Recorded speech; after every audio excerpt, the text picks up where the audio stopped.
So ayan, meron po tayo ngayon dito sa bubong kung saan chine-check ng ating engineer yung ating mga ginawa dito sa ating bubong. Yan. So chine-check nila yan kung tama ba yung pagka-bulkasil. So yung mga yero ba walang punit, walang ano. So ayan yan, ganyan yung ginagawa nila kapag nag-check sila. So iba-ibang ano yan, meron engineer sa baba, yung sa pangbubong, meron naman sa ano, iba-iba. So ayan, hintayin natin kung ano masasabi ni engineer. Dito po kasi nakasalala yung billing at saka yung sahod ng mga tao.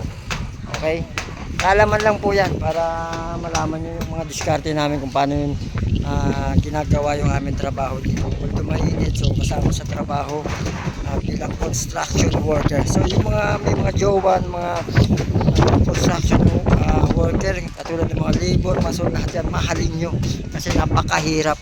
Nagpapakabilat kami sa init para lang mabuhay yung aming mga pamilya. So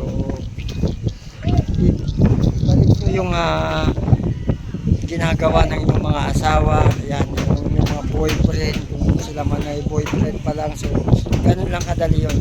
Bye bye.